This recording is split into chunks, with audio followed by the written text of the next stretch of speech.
The waitress sat next to a man to escape her ex, not knowing it was the mafia boss's table.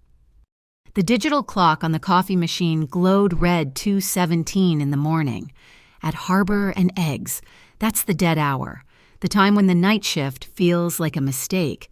The air was thick with the smell of stale coffee and burnt grease, a perfume I'd never get out of my uniform. I'm Lila Moreno, and my feet, shoved into $10 non-slips, were screaming. I was wiping down the chrome counter for the 5th time, watching the fog press against the glass, when I saw him. Evan Pike. He was lurking across the street, just outside the pool of neon light from our sign, trying to look casual in that thin leather jacket that always smelled like sour whiskey. A shiver, cold and sharp, ran right up my spine. Evan wasn't just an ex, he was an anchor, a small-time con artist who specialized in bad checks and worse promises. And he was supposed to be in Atlantic City, or so he'd bragged. Seeing him here, in Port Argento, meant he was desperate. It meant he was being hunted, and he was looking for a foxhole. I was his foxhole. He spotted me through the window. That familiar, sickly sweet smile spread across his face. He waved. My breath hitched. Sal, our cook, was in the back arguing with a tomato supplier on the phone. The only other customers were 2 dock workers asleep in their plates at the counter. I was exposed. Evan started across the street. Panic seized me. I looked for an escape. The kitchen Sal was blocking the door. The restroom. A dead end. Then I saw the booth, table 9. In the 2 years I'd worked at Harbor and Eggs, no one sat at table 9. It was tucked into the darkest corner, invisible from the street, offering a perfect view of the entire diner. The vinyl was cracked, but the table was always clean. Sal insisted it was a place of respect, a ghost's table until tonight. A man was sitting there. I hadn't even seen him come in. He wore a heavy trench coat, the collar turned up, despite the diner's humidity. He was staring down at a slim, hard-bound book on the table. His hands, resting on either side of the book, were covered in dark leather gloves. Evan's hand hit the glass door, making the bell above it jangle angrily. I didn't think. I grabbed the nearest coffee pot, the lukewarm dregs sloshed inside. I moved toward the corner, my steps stiff. Refill, my voice was a thin, reedy thing. The man at table 9 didn't look up. He didn't nod, didn't move, but as I got closer, the atmosphere around him changed. The air felt heavy, pressed down like the barometer dropping before a hurricane. The hair on my arms stood up. Evan was inside now, scanning the room. Lila baby. I didn't have time. I faked a stumble, bypassed his side of the table and slid onto the vinyl bench opposite him. My hip bumped the table, rattling his cup. He still didn't look up. Hey, I whispered, my voice desperate. Please, just for a minute, act like you know me. Evan stormed over, his face flushing a blotchy red. Lila, what the hell is this? I've been calling you. You're ignoring my calls. I pressed myself back against the cracked vinyl. Go away, Evan, I'm working. You're coming with me, he hissed, leaning down. He was close enough that I could smell the sweat on him. I mean it. I've got that video. Lila, the one you think I deleted. You walk out with me right now, or I swear to God, everyone in this city sees it by sunrise. The old threat, the empty threat, the video was just a stupid, tearful argument, but he knew how to make it sound dirty. He knew how to twist innocence into shame. I said, go away. I tried again, but my voice was trembling. And then the man moved. He didn't make a sound. He just lifted his eyes from his book and looked at Evan. It wasn't an angry look. It was worse. It was a look of complete, hollow indifference. It was the look you give an insect before you crush it. His eyes were dark, and they seemed to absorb the diner's cheap light. Evan, who lived on bluster, faltered. He hadn't really registered the man until that moment. I hadn't noticed them either. 2 men. They had been sitting at the counter, quiet, dressed in dark, well-cut suits that didn't belong in a 24-hour diner. They looked like they should be guarding a bank vault. They both stood up in unison. They didn't say anything. They just stood. One of them, the larger one, casually placed his hand inside his jacket. The entire diner fell silent. The hum of the neon sign outside seemed to get louder. Sal stopped yelling in the kitchen. Evan Pike, who could talk his way out of a locked room, saw the men. He saw the gloves on the table. He saw the eyes of the man sitting across from me. The blood drained from Evan's face, leaving it a pasty gray. The rat-like panic that I knew so well took over. He wasn't a predator anymore. He was prey. "This isn't over," he whispered, but the words had no air in them. He took a step back, bumped into a chair, and then practically fled, shoving the door so hard the bell crashed against the glass. He disappeared into the fog. The diner took a breath. The two men at the counter sat back down, their coffee untouched. Sal went back to his tomatoes. My hands were shaking so hard I had to set the coffee pot on the table. It clattered loudly. The man across from me let his gaze drop back to his book. For a second, I thought he'd just ignore me. Then he spoke. His voice was a low rumble, like gravel under velvet. "You borrowed my chair." He said it quietly. "Just for me. That means you're sitting in my circle of protection." It wasn't a comfort. It was a law, a statement of fact. This was a shield, but it was also a cage. I had chosen, and I didn't even know what I had chosen. I found a sliver of my spine. "I was just hiding for a few minutes," I said, my voice still shaky. "I wasn't buying a season pass." He looked up again. This time, a shadow of a smile touched one side of his mouth. It didn't reach his eyes. His eyes were cold. He reached into his coat and placed a few bills on the table. A 50. Enough to buy the whole pot of coffee, not just a cup. Then he slid something else across the vinyl. A business card. It was black, made of thick, heavy cardstock. There was no name, no phone number, just a symbol embossed into the surface. Blind, without ink. It was a firefly. He stood up. He was tall, and the trench coat made him seem larger, a moving shadow in the diner's harsh light. He turned to leave. Just as he did, the bell jangled again. My stomach plummeted. Evan, back with friends. But it wasn't Evan. It was blue uniforms. 2 officers from PAMA, the Port Argento Maritime Authority. They weren't just cops. They were the docks cops. They own this strip of land and everyone on it. "Evening, folks," the older one said, his voice artificially friendly. He tapped his nightstick on the counter. "Just a routine license and sanitation check." Sal cursed from the kitchen. These checks were never routine. They were fishing expeditions, looking for payoffs, looking for reasons to shut us down. The man from Table 9 paused. He had been walking toward the door, his 2 guards falling in step behind him. He stopped and turned. He didn't look at the cops. He looked at Sal, who was emerging from the kitchen, wiping his hands on a greasy apron. "Put everyone's meal on my tab, Sal," the stranger said, his voice cut through the diner. He then turned his head and looked at the 2 PAMA officers. He didn't speak to them. He just looked. The officers, who had been swaggering, stiffened. Their easy smiles vanished. They recognized him. My God, they knew him. The older cop cleared his throat. "You know, Sal," he said, his voice suddenly strained. It looks clean tonight. We'll come back next week. Or maybe next month." They turned, almost tripping over each other, and pulled the door open, vanishing as quickly as Evan had.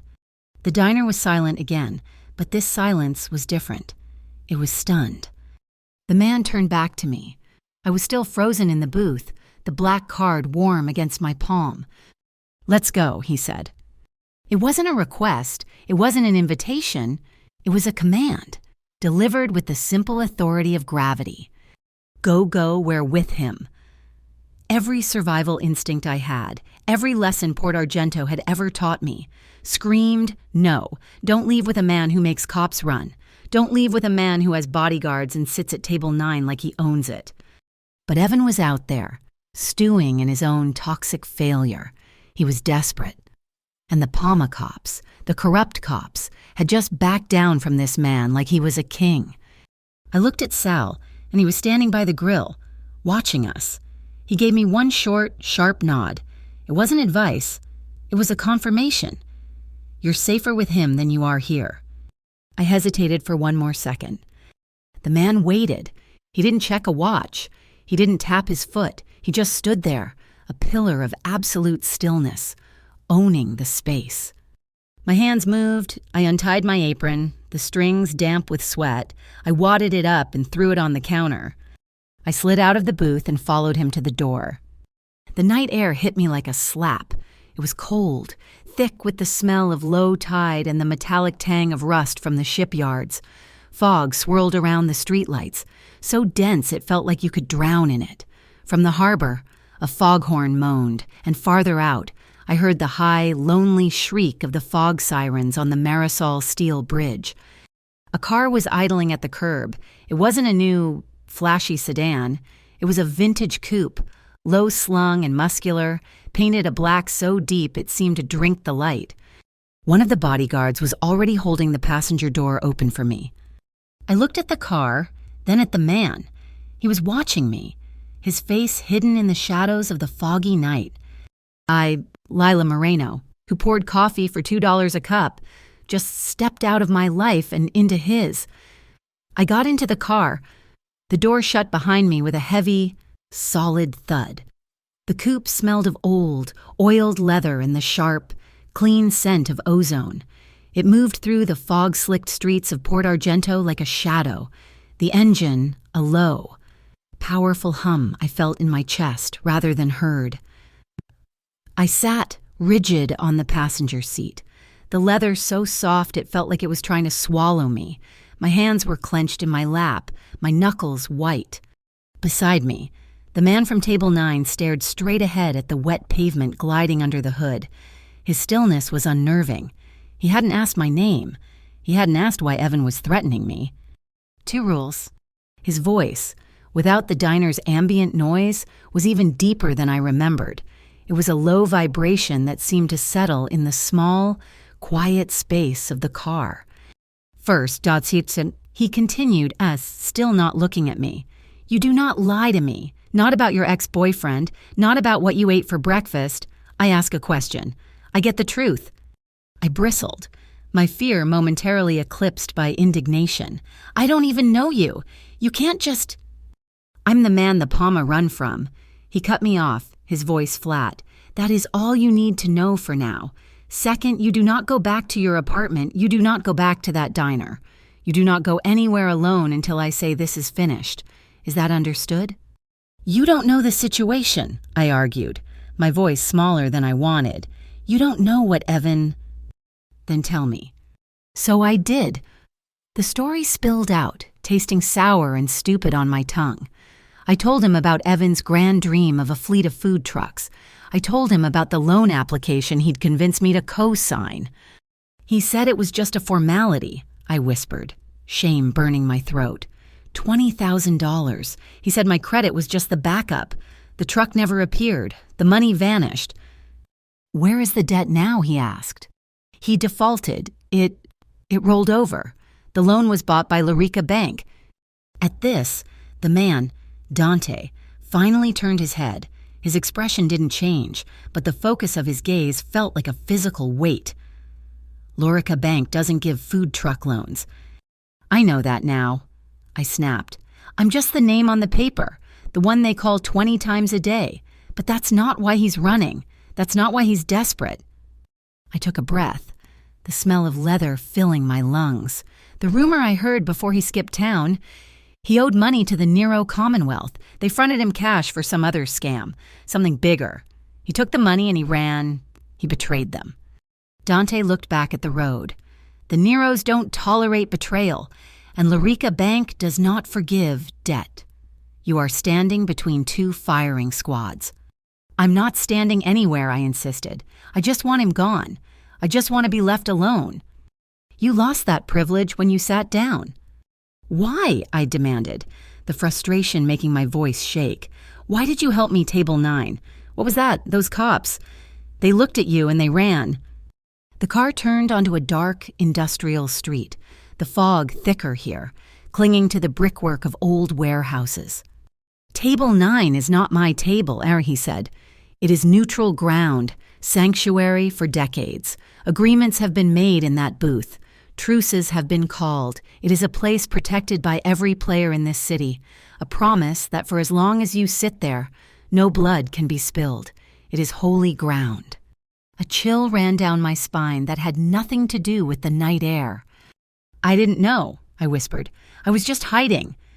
"It doesn't matter what you knew," he said, pulling the coupe into a dark alley beside a 3-story brick building. "When you slid into that booth, you invoked the privilege of that table. You declared yourself under its protection. You chose a side, even if you deny it." I didn't choose anything. I was running from Evan. He killed the engine, and the sudden, total silence was deafening. "You picked up a flag," he said, his voice cutting through the quiet. "Now the other side, Evan's side, sees you holding it, the Nero Commonwealth, Lorica Bank. They don't know you're a waitress who made a mistake. They see you sitting across from me. They see me walk you out of that diner, and they assume you are one of mine." My blood ran cold. He was right. I hadn't just escaped Evan. I had painted a target on my back, a target shaped exactly like the man sitting next to me. He got out of the car. I fumbled with the handle, my fingers numb, and followed him. The building looked abandoned, but a sliver of neon light glowed from a reinforced metal door. The sign above it was old, the paint flaking, the arc youth boxing. This wasn't a penthouse. It wasn't a concrete bunker. He unlocked the door and led me inside. The air hit me immediately warm and smelling of sweat, old wood and rubber. It was a gymnasium. Even at nearly 3 a.m, it was alive.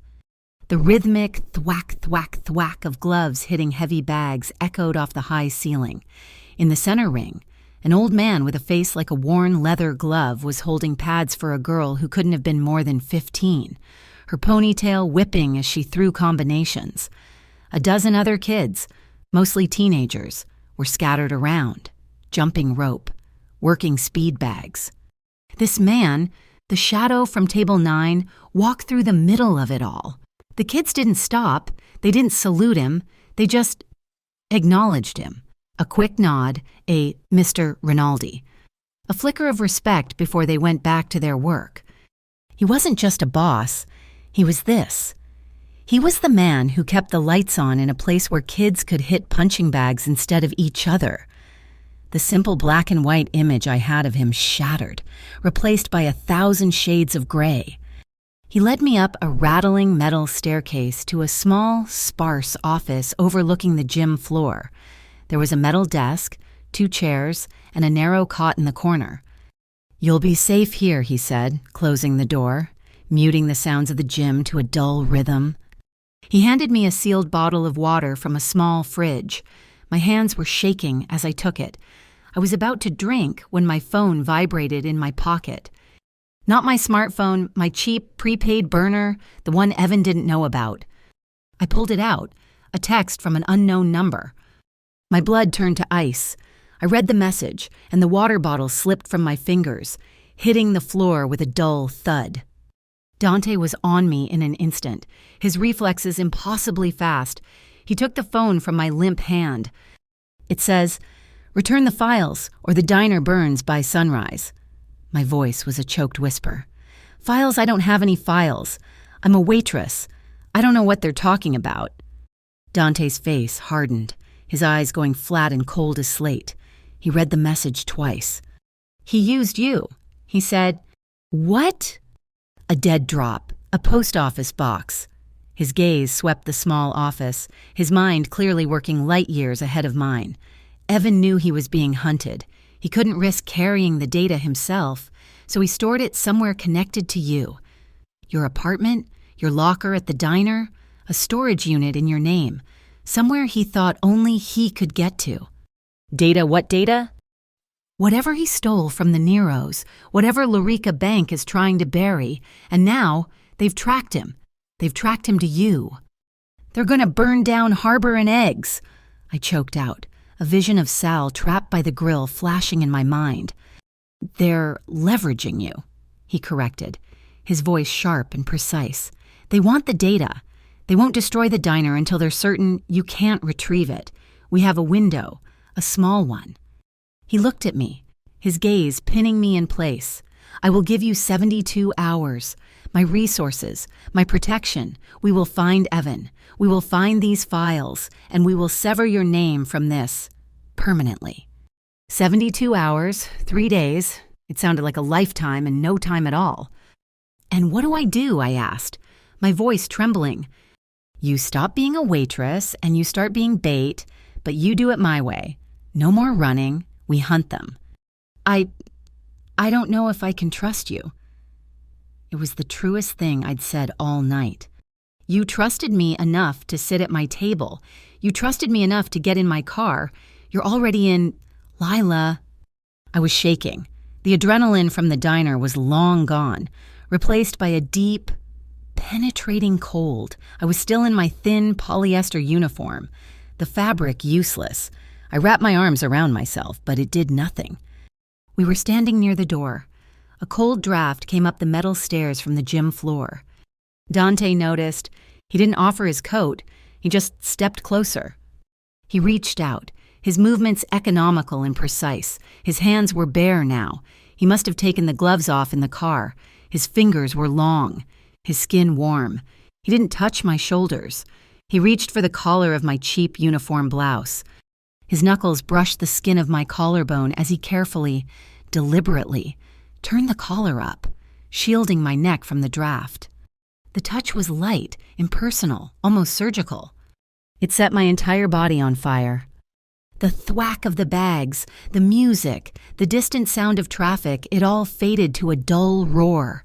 There was only the smell of leather and something clean on his coat, the impossible heat from his hand just grazing my skin, and the intensity of his eyes. He was looking at me, really looking at me, not as a problem, not as a victim, but as me.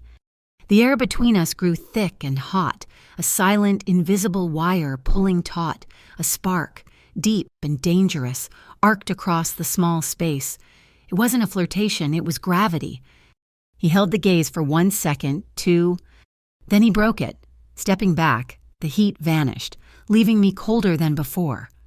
"You need to decide," he said, his voice back to its gravelly monotone. 72 hours. Do you trust me enough not to break the rules? I looked down at the gym floor, at the kids fighting for a different life. I thought of Sal and the smell of grease. I thought of the fire. I met his gaze. I do. We were in the small office above the gym.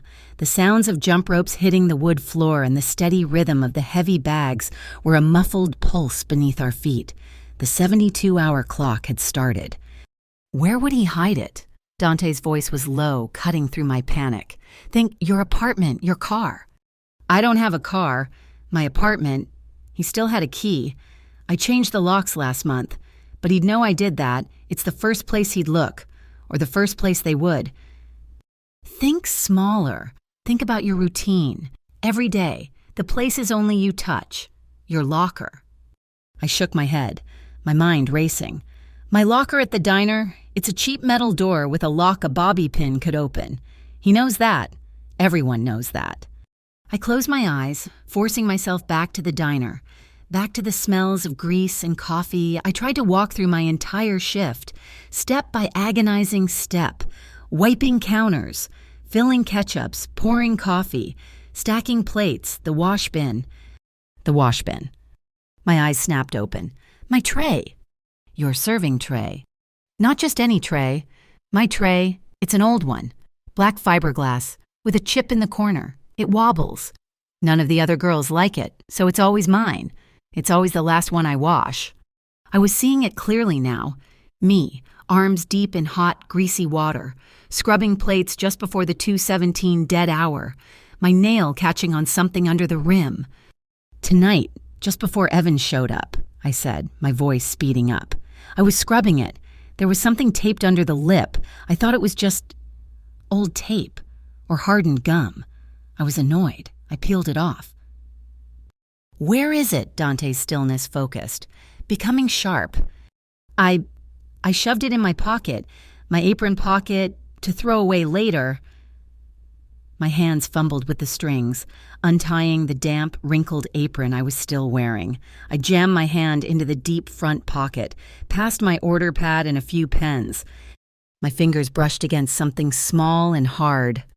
I pulled it out. It was a tiny brass key, the kind you'd use for a jewelry box or a diary. A small piece of black electrical tape was still clinging to it, tacky and grayed with dishwater. Dante took it from my palm.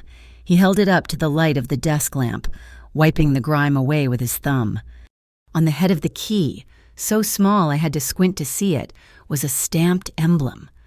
"A firefly," I whispered, thinking of the black card he'd given me. "He's mocking me," Dante said, his voice flat and cold. "He's using my family's symbol. This isn't just a key. It's a message. He's telling them who he stole from, and he's using you to hold the ransom." The coupe cut through the pre-dawn gray. The fog was lifting, revealing the skeleton of the city, all wet steel and dark brick. "Ferry Pier 12, so Dante said, turning onto the waterfront. "The commuter ferry, it's closed. The ferry is... The storage lockers are not... They're originals, from the 1940s. Public access." He parked the car, not in the main lot, but in a service alley. The pier was a long, dark strip of concrete jutting into the gray water. The only sounds were the hollow cry of gulls and the rhythmic slap of the tide against the massive wooden pylons. Dante moved with a purpose I was beginning to recognize. He bypassed the main banks of modern, blue-painted lockers. He led me toward the defunct ticket booth, a rotting wooden structure whose windows were boarded up. Tucked in its shadow was a wall of old, brass-faced lockers, numbered. Dante didn't search. He went straight to a locker near the bottom. The brass plate read 112. He held up the key. The same number was stamped on the back. He inserted the key. The lock turned with a well-oiled, silent click. He pulled the small metal door open. The space inside was dark, smelling of rust and salt. There was no treasure chest, just a small, rectangular object wrapped tightly in aluminum foil. And underneath it, a stack of 4x6 photos. My hand trembled as I reached for them. My stomach twisted. It was me. Photos of me. Grainy. Long lens shots, me leaving the diner, exhaustion pulling at my face, me on my fire escape, smoking a cigarette in the dark, me buying milk at the corner bodega, looking over my shoulder. He was watching me. I breathed, the violation of it making me feel cold. For how long he was setting this up? He was building a trap, and I was the bait. Dante ignored the photos. He took the foil-wrapped package. It was an external solid-state drive. He started to close the locker door. Click. It was the loudest sound I had ever heard. It was the sound of the entire pier dying. Every light, the tall sodium lamps over the parking lot, the running lights on the terminal, the dim safety lights on the gangways went out. We were plunged into absolute suffocating darkness. Dante grabbed my arm, his grip like a steel vise. "Move! Now!" What? The sound of boots, running, on the concrete pier. More than one person, coming fast. "They cut the power," Dante said, his voice a low, lethal whisper in my ear. "They were waiting." He didn't pull me back toward the car. He pulled me deeper into the pier, toward a maze of shipping containers stacked near the water's edge. Shadows detached themselves from the darkness. 4 of them, 5. They wore black tactical gear and dark masks, the Nero crew. One of them lunged, a knife glinting in the faint light from the city skyline. Dante moved. He didn't just hit the man. He stepped inside the lunge, used the man's own momentum, and pivoted. I heard a sickening crack as the man's arm was forced backward, and he went down, crashing into a heavy mooring bollard. Dante shoved me. "The stairs go." A set of rusty iron stairs was bolted to the side of a massive cargo crane. I scrambled for it, my feet slipping on the rungs, wet with sea spray. A hand grabbed my ankle. I screamed and kicked back, my heel connecting with what felt like a face. Dante was right behind me, a bulwark in the narrow passage. He met the two men trying to follow us. It wasn't a fight. It was a removal. It was brutal and fast. A block, a strike to the throat, a knee to the solar plexus. The men crumpled, one falling backward onto the pier. We reached the platform at the top, a narrow gantry 30 feet above the water. Another man was waiting for us, appearing from behind the crane's cab. He came straight for me. I had no time to think. My hands flew up. I had nothing. I was a waitress. My hand on pure muscle memory dived into my apron pocket. My fingers closed on my tools, my order pad, a pen, and a small fistful of sugar packets I'd swiped for my morning coffee. I ripped the thin paper with my thumb and threw the contents, a cloud of fine white sugar, directly into the man's eyes. He roared, his hands flying to his face, clawing at his eyes. He stumbled back, blinded. Dante was past me in a flash. A single, hard shove sent the man crashing into the crane's machinery. He didn't get up. This way. Dante pulled me across the gantry. We didn't take the stairs down. He led me to a stack of tarps on a lower roof, and we dropped, the impact jarring my teeth. We moved through the container yard like ghosts, leaving the shouts and groans behind us. We were back in the coupe and peeling out of the service alley before I took my first clean breath. My heart was a hammer against my ribs. "Sugar packets?" Dante asked, his eyes on the rearview mirror. "You use what you've got," I panted, the adrenaline souring in my stomach. He didn't drive back to the gym. He drove uptown, to a quiet street of old, elegant brownstones. "We can't look at this at the gym, or my apartment," he said. "We don't know what's on this drive. It could be geotagged. It could have a tracker." He led me down the side stairs to a basement-level apartment. He unlocked 3 separate locks, and we stepped inside. It smelled of dust, old paper, and the faint, acidic tang of photographic chemicals. It was a studio, a dark room. The walls were lined with stunning black and white portraits, a longshoreman with a face like a map, a child laughing on a swing, a beautiful woman with intelligent, kind eyes, captured in a moment of thought. "My mother's," Dante said, his voice softer than I'd ever heard it. "She was a photographer. This was her studio." He gestured to the heavy, insulated door of the dark room itself. "This is where she worked. It's also a clean room. The walls are lined with copper mesh. No signals in, no signals out. It's off the grid." He pulled an old, heavy laptop from a steel cabinet. It wasn't connected to anything. He booted it up, the screen glowing a dim blue. Only then did he unwrap the foil and plug in the SSD. A single folder appeared on the screen. He clicked it. "Spreadsheets, dozens of them." "Ledgers," Dante murmured, his eyes scanning rapidly. I leaned in, my heart pounding. I recognized the logo at the top of the files. BCOC, the Bureau of Cross-Organized Crimes. That's the feds. Why does Evan have federal ledgers? Dante's face was grim. He clicked through the files. They were black fund accounts, off-the-books payments. And then I saw the names in the transfer columns. Payments from a BCOC slush fund, wired to shell companies. Shell companies I'd heard whispers about at the diner. Shell companies run by the Nero Commonwealth. "My God," I whispered. "The BCOC is funding the Neros. The feds are dirty." "Not all of them," Dante said, his finger tapping the screen. One name appeared on every single transfer authorization. Agent Corday. There was one other file in the folder, an audio clip. Deal. Wev. Dante hit play. The sound of a cheap diner filled the small room, the clatter of plates, a muffled jukebox. Then Evan's voice, high and whining. "That's everything, the transfer logs, the offshore routing, all of it. It's enough to burn Corday and his whole unit."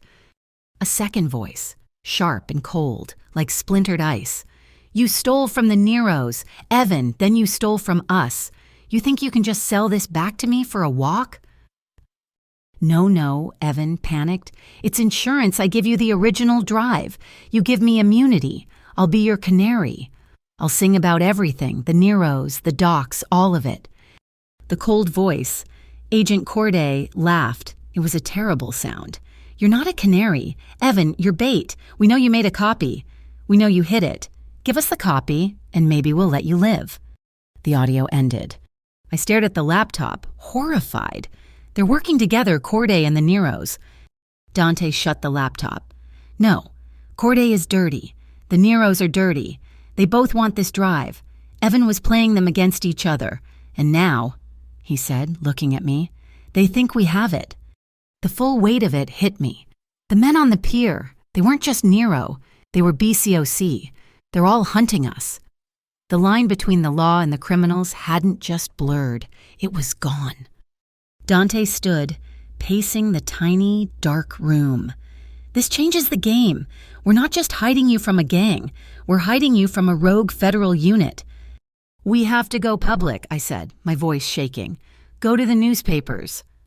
"And be dead before the 5 o'clock report," he countered. "Corday will bury us. He'll paint me as a mob boss who stole federal files and you as my accomplice. Our story will die with us." "So what do we do?" He stopped pacing. His dark eyes met mine. "We split the map. I'll handle my world, the Neros. I'll put the word on the street that Evan is a ghost, that the data is gone. I'll make noise on the docks to draw their attention, make them think I'm looking for something else. And me. You handle yours. You're a waitress. You're invisible. Evan is a rat in a trap, and he's scared. He'll surface for air. You know the places he hides, the other waitresses he's charmed, the dishwashers he owes $5 to. You use your network. You find him, but you do it quietly. You're just Lila, looking for her stupid ex." "They won't know I'm with you," I said, understanding.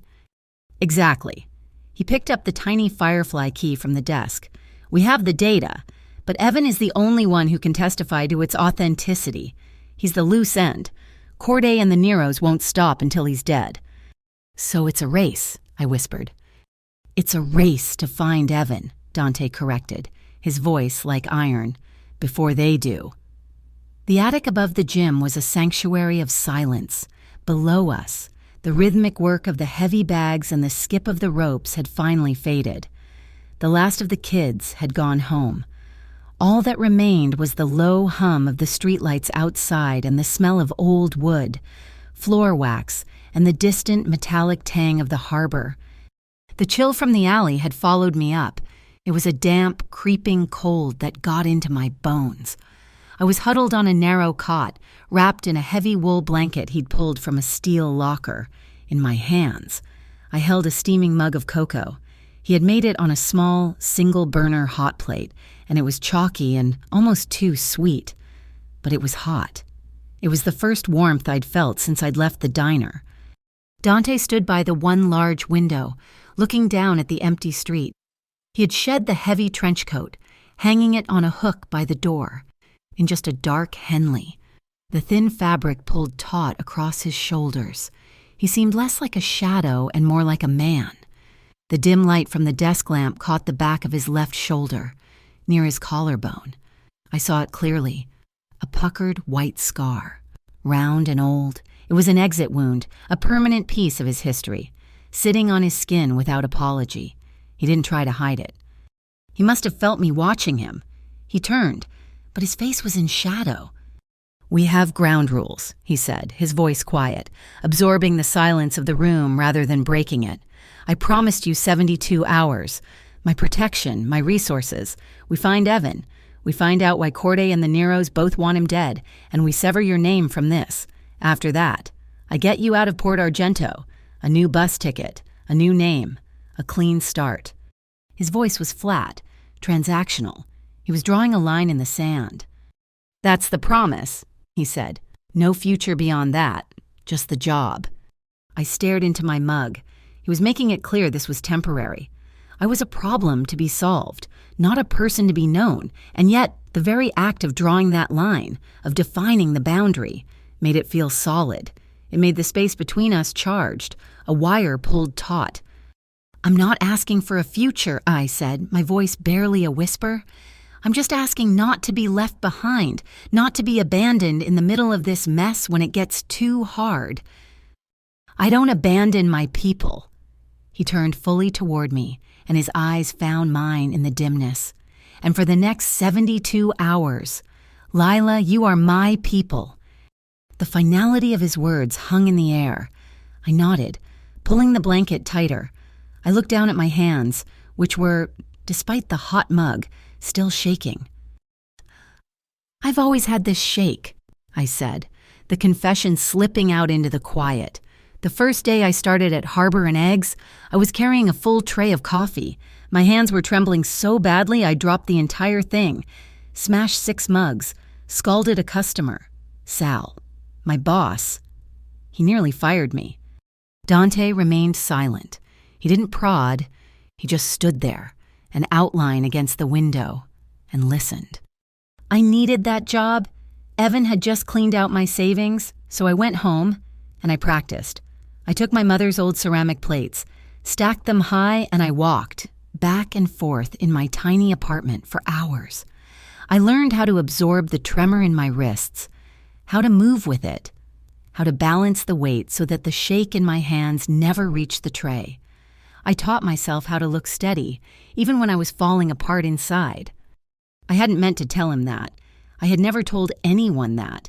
It was a small, pathetic truth. He didn't move for a long moment. He didn't offer sympathy or pity.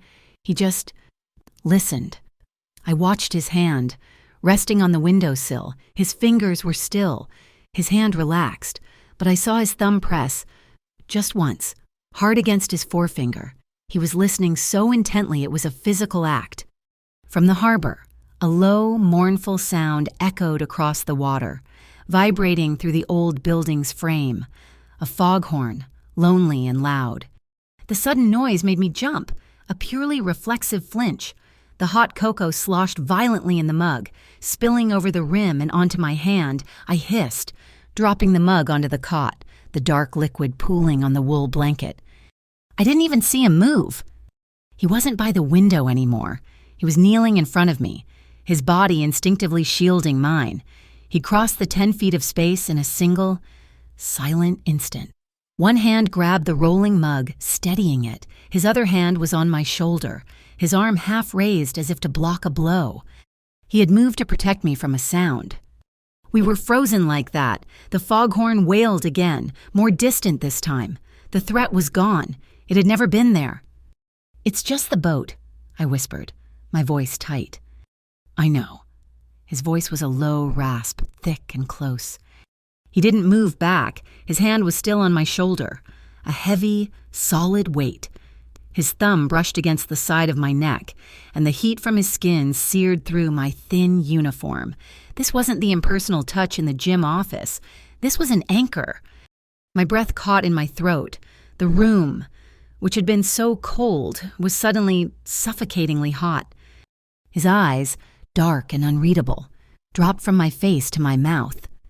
The world outside the attic, the Neros, Corday, the threat of Evan, it all dissolved. There was only the few inches of charged air between us.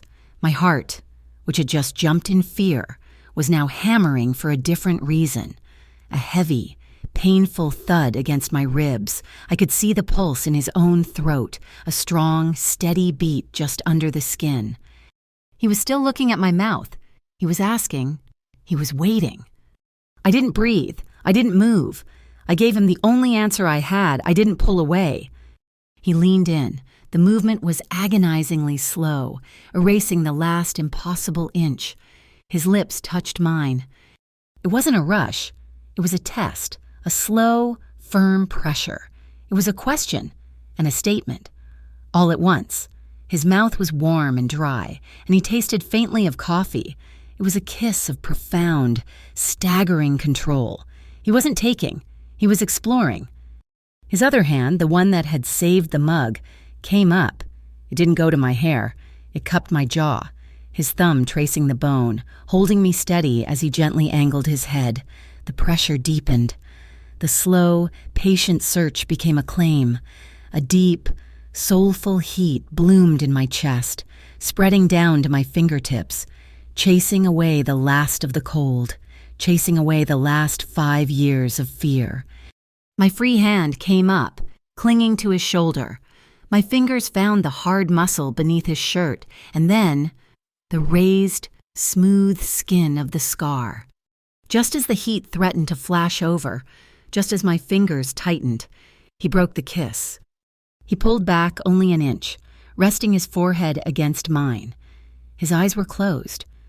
We were breathing the same air, ragged and warm. "Lila?" he breathed, and my name on his lips sounded like a different word entirely. "This is a complication." "I know," I whispered back. He pulled away completely then, standing up, putting the safe distance of the room between us again. The self-control was a physical thing, a wall he'd rebuilt in an instant. He turned his back to me, raking a hand through his dark hair. The fire was banked, but the heat remained, a thick, palpable thing in the air. He walked to his coat, which was still hanging by the door. He reached into an inner pocket. When he turned back, he was holding a small knife. It was a paring knife, but the blade was a dull, non-reflective black, and the handle was worn smooth with use. He crossed the room and held it out to me. "Handle first." "I can't be everywhere," he said, his voice back to its normal, gravelly register. "When you go looking for Evan, you'll be in his world. You take this. Keep it in your boot or your sleeve. If I am not with you, you are still safe." I took it from him. The handle was warm from his body. I weighed it in my palm. It was light, but perfectly balanced. I slid it into my sock, the cool blade resting against my ankle. I looked up, managing a weak smile. I prefer kitchen tools. The barest hint of a smile touched his mouth. "I know." He pointed to the cot. "Get some sleep. We move at dawn. I'll take the first watch." I hesitated.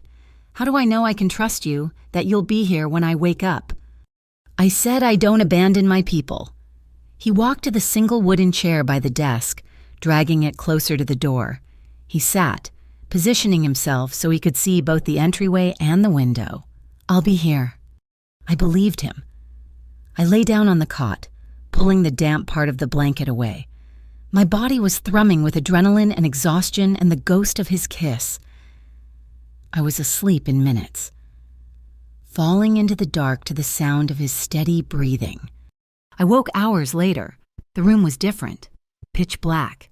The streetlights outside were off. It was the dead hour, the one just before the sky begins to gray, and it was cold again. My eyes adjusted to the darkness.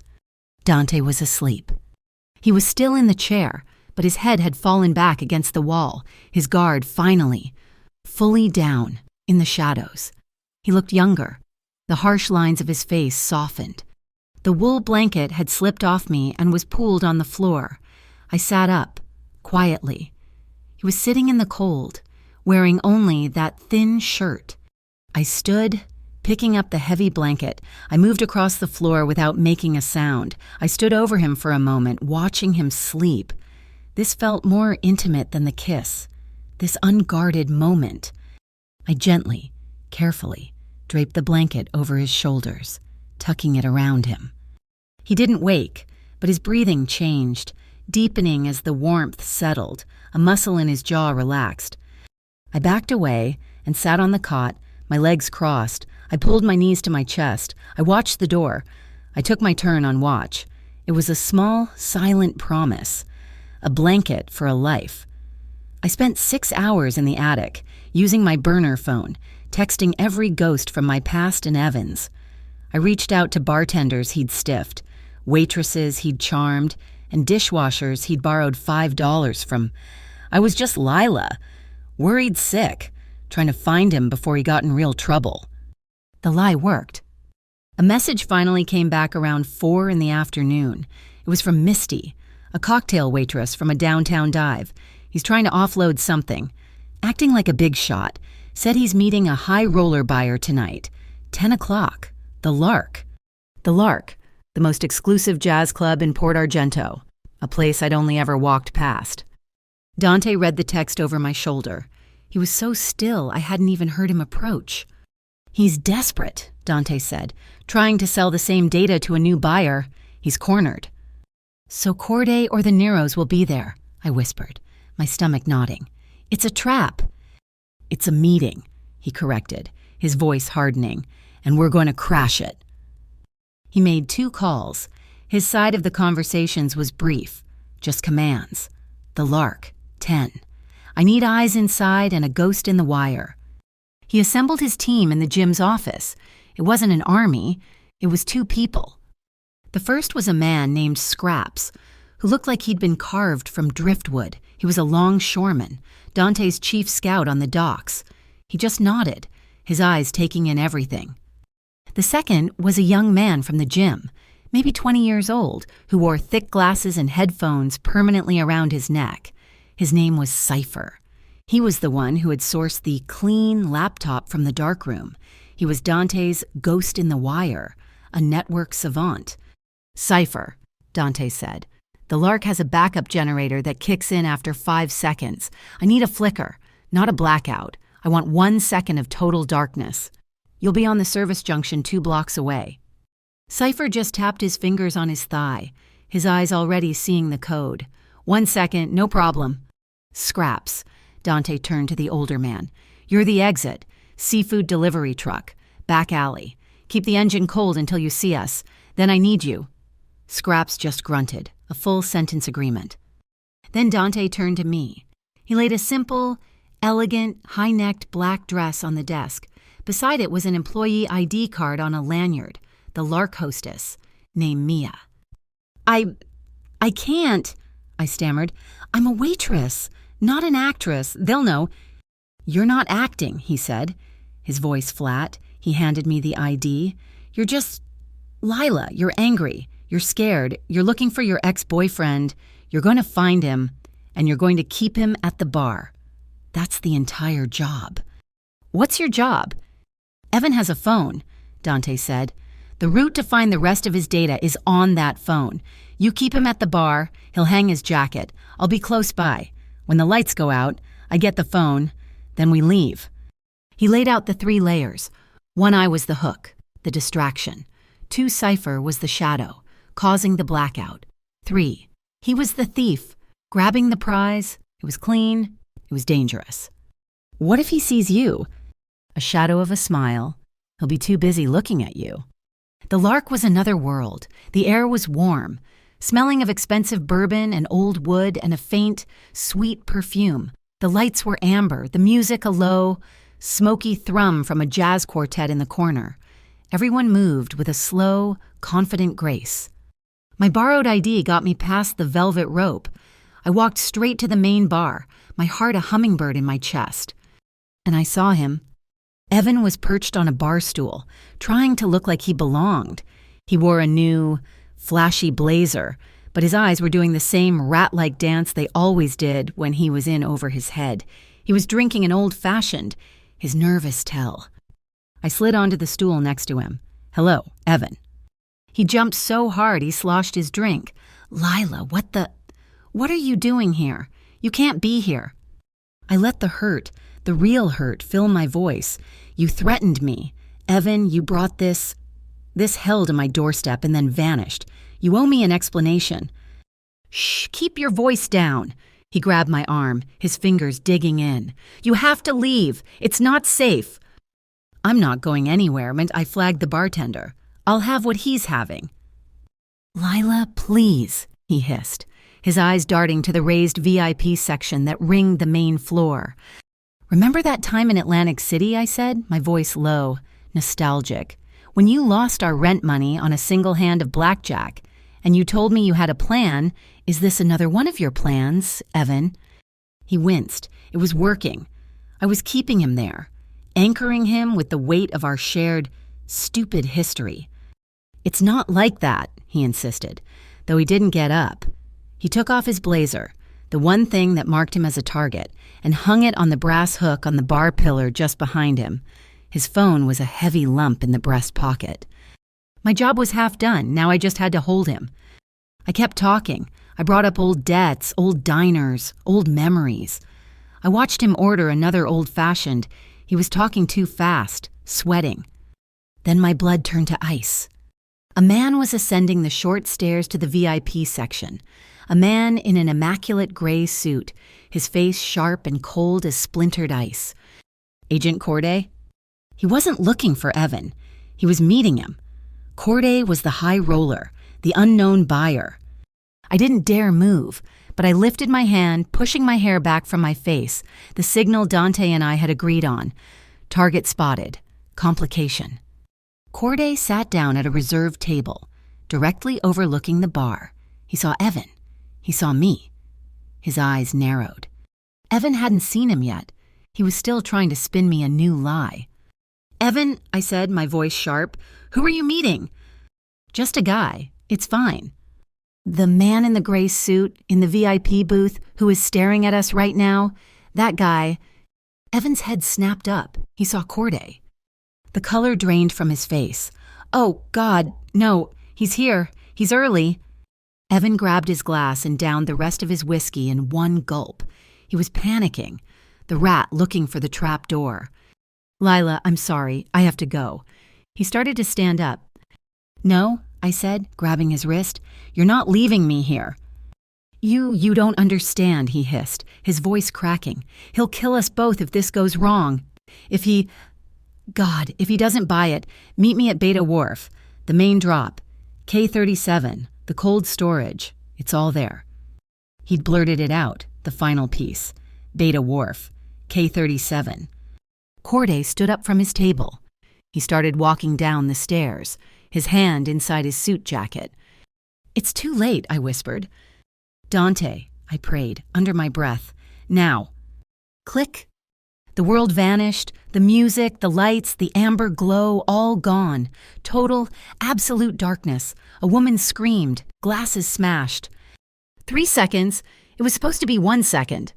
1, 2, 3. The lights snapped back on.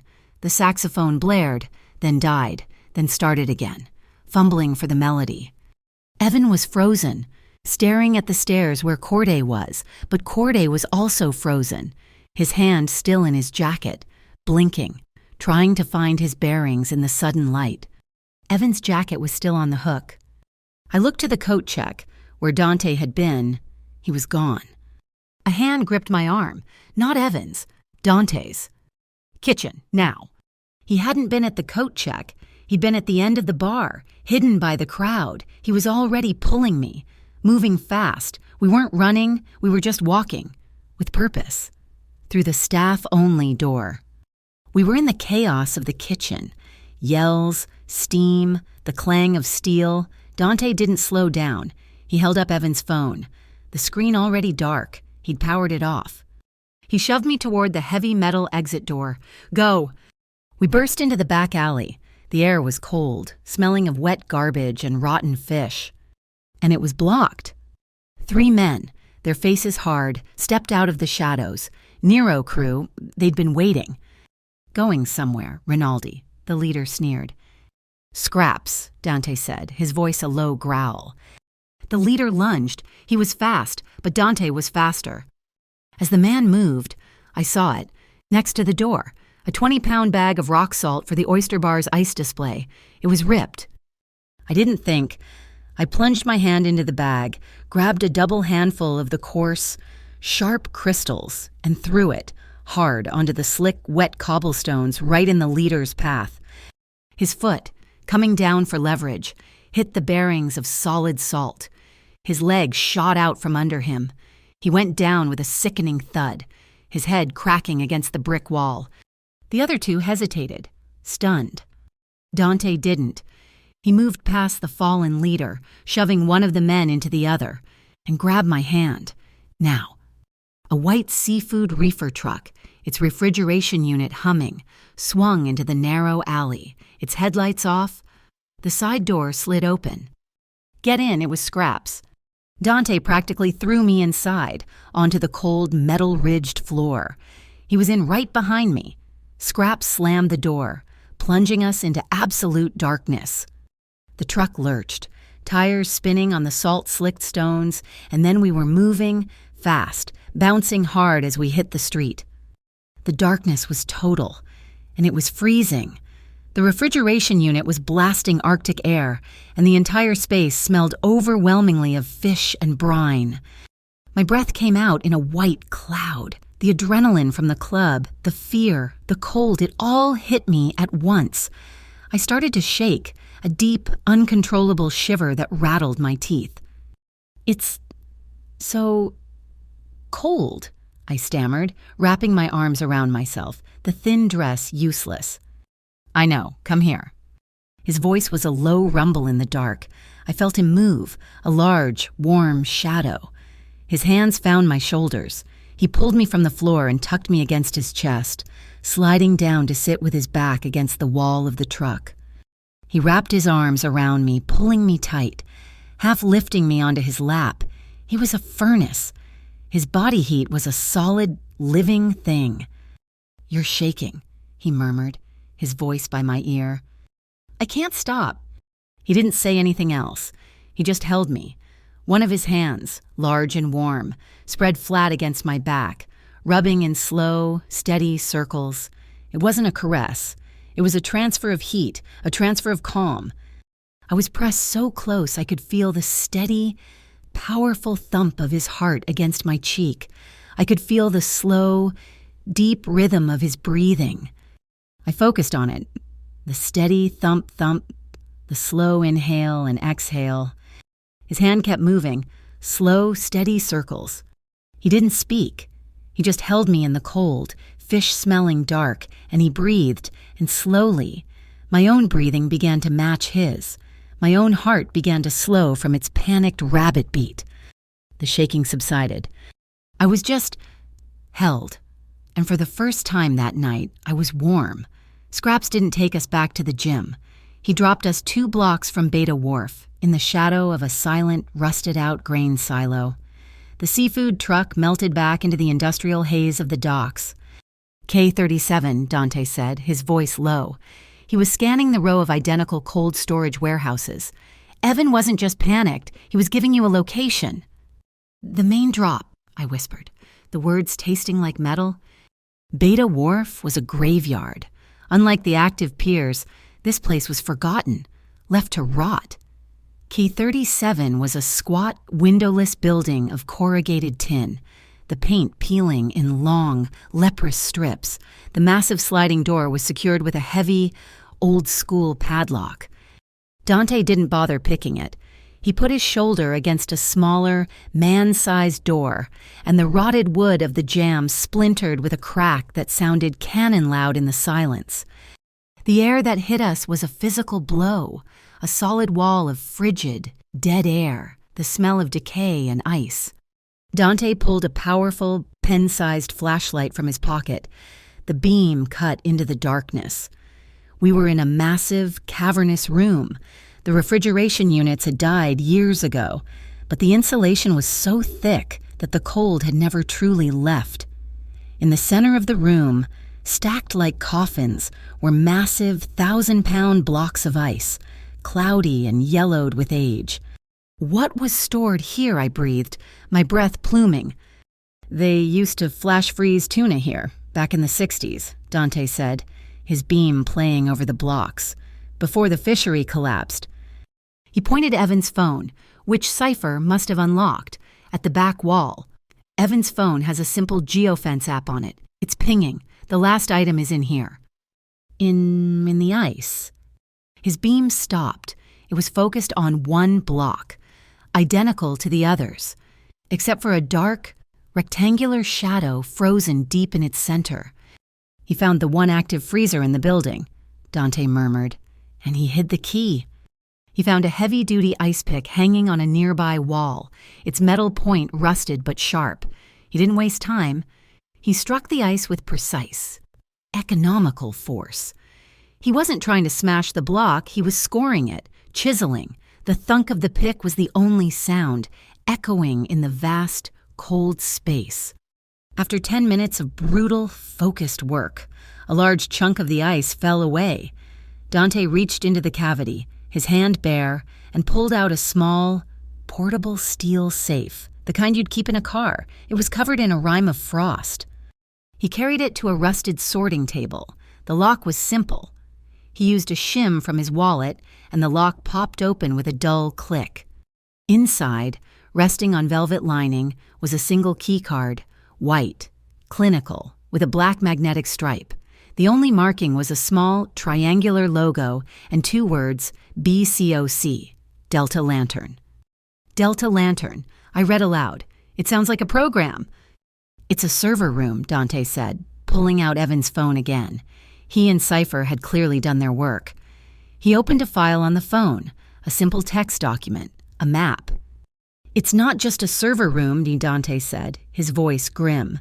It's a black site, an unauthorized, off-the-books data hub.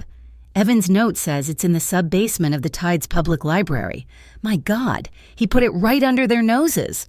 So this card, I said, pointing at it, is the key to everything, the original files. It's the key. Dante agreed. He took the card. His eyes narrowed. We swap it. I have Cypher clone the mag stripe. We leave the clone, and we take the original. When Corday or the Neros come for it, they'll use the cloned card, and it will alert us.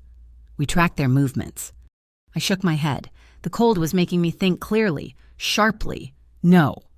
He looked at me, his focus absolute. That's a tracker. Dante, that's a bomb with a long fuse. We don't need to track them. We already have the map. I tapped the SSD drive, which he now carried in his coat pocket. We have the bank transfers. We have the BCOC slush fund. What we don't have is the why. What's so important that a Fed, a gang, and a bank are all in bed together? Swapping the card is your move. The long, silent game. My move, I said, my voice gaining strength, is to read the damn menu. We need to know who we're fighting now. His jaw tightened. He was a man of shadows and patience, and I was asking him to kick the door down. We go to the library. I pushed. We use this card. We walk in, we plug in the drive, and we see what we're dealing with, before they even know we have the key. He stared at me for a long, silent moment. The man who gave orders. The man who set rules. The Tides Library, he finally said. I know a way in, not through the front door. The Tides Public Library was a massive Beaux-Arts tomb of granite and marble, a monument to old money.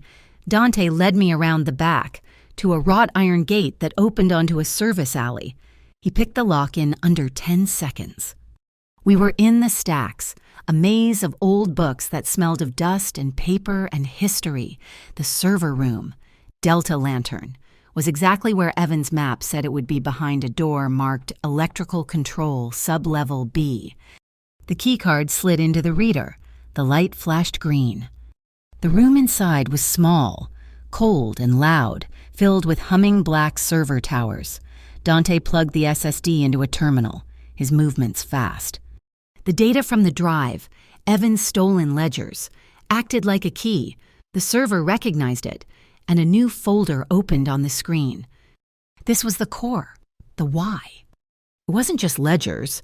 It was blueprints, shipping manifests, Coast Guard patrol routes, all falsified.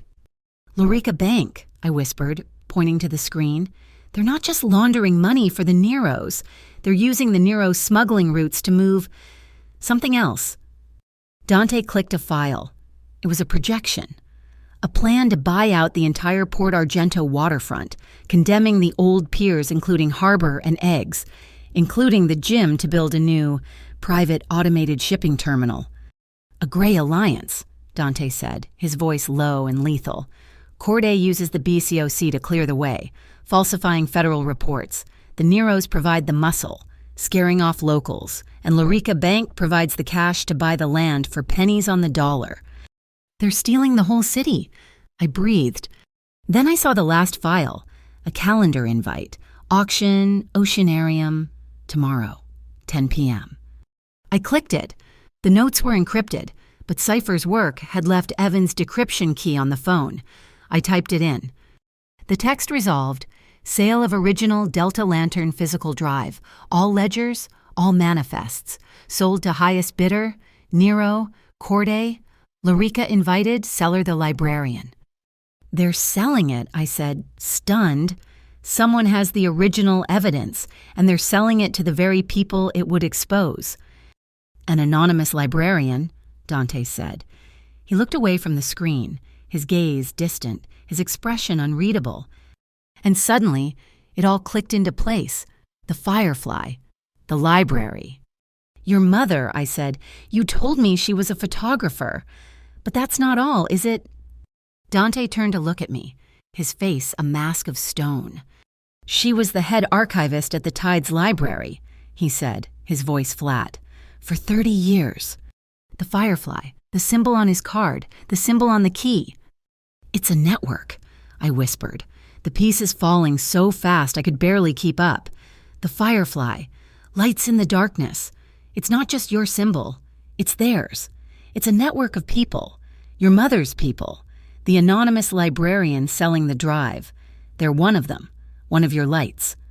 His silence was a confirmation. Evan, he didn't just stumble on this, I continued, my mind racing. And he didn't pick me by accident. He wasn't setting a trap for them, he was setting a trap for you. What do you mean? He used me as a dead drop, but I was more than that. I'm on a list, aren't I? A list of people your network protects. He knew that when you saw me in trouble at that diner. You would act. You would give me your card. You would flash the firefly symbol. And he knew, somehow, that when the lights saw that symbol, they would be triggered to release the data. They're not selling it to Corday. They're trying to pass it to you. Evan was just the mule. I was the key. My danger was the trigger. Dante looked like he'd been struck. He had walked into a trap his own mother had set. He had spent his life building a wall between his dark world and her world of light, and now they had collided. They had. They're moving without me, he said, his voice raw. They're trying to force my hand. To protect them, you have to expose them. I said, the one thing you've never been willing to do. You have to step into the light. If I do, Corday and the Neros will burn them all to the ground. Not if you trust them, I said, grabbing his arm. Dante, you've been a ghost, but ghosts can't fight this.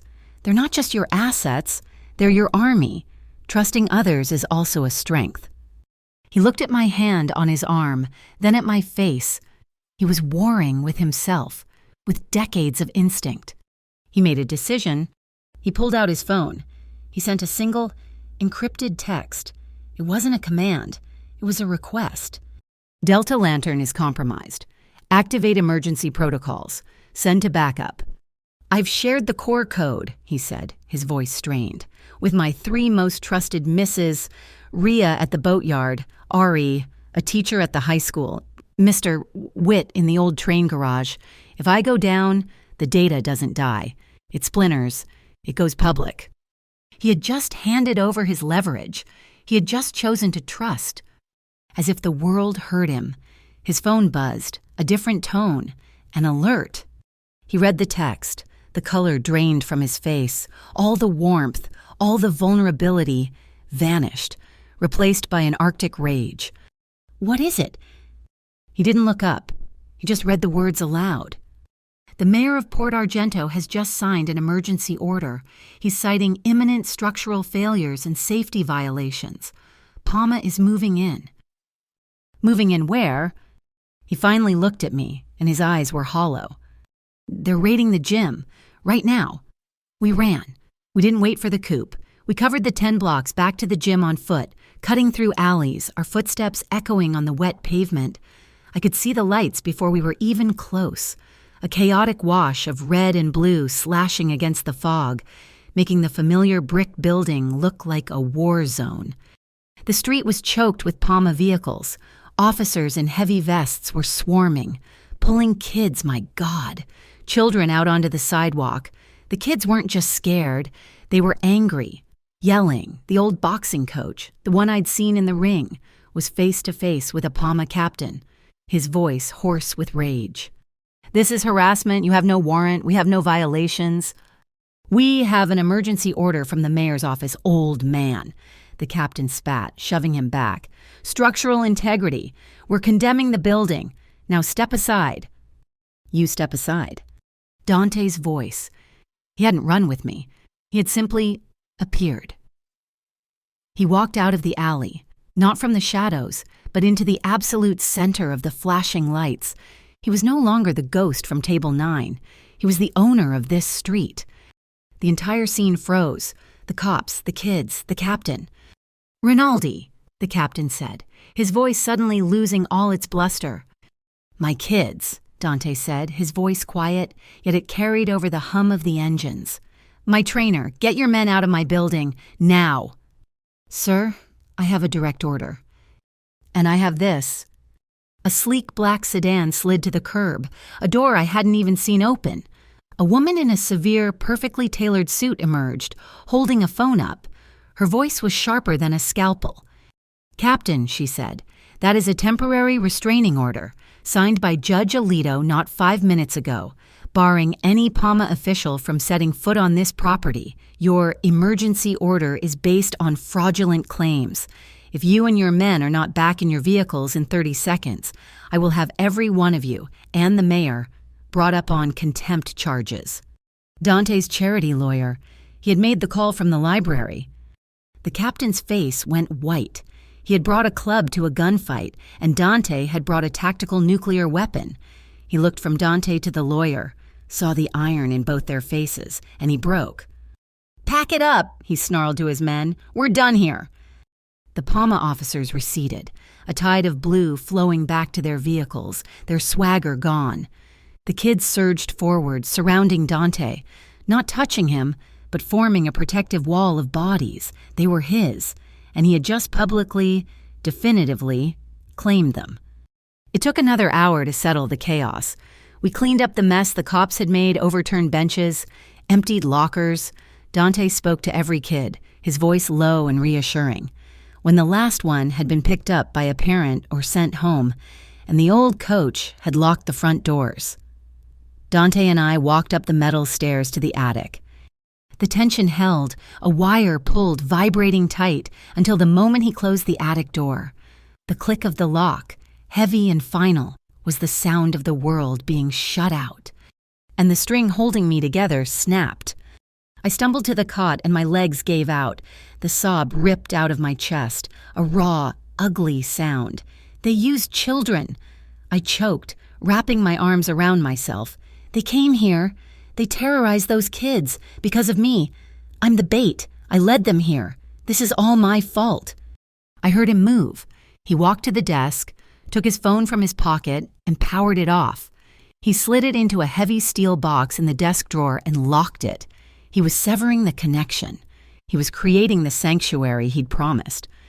He crossed the room and sat on the edge of the cot. He didn't touch me. His proximity was just a solid, immovable fact, a wall against the night. "This is not your fault, Lila." "Yes, it is," I cried, looking up, my vision blurred with tears. "I'm the trigger. I'm the key. I'm the reason this is all happening."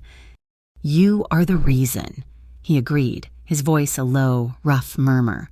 "But this is not your fault. It is theirs. They chose to aim at children. They chose this war. We are just the ones who will finish it." He reached out, his movements slow, deliberate. His hand was warm. He didn't pat my shoulder.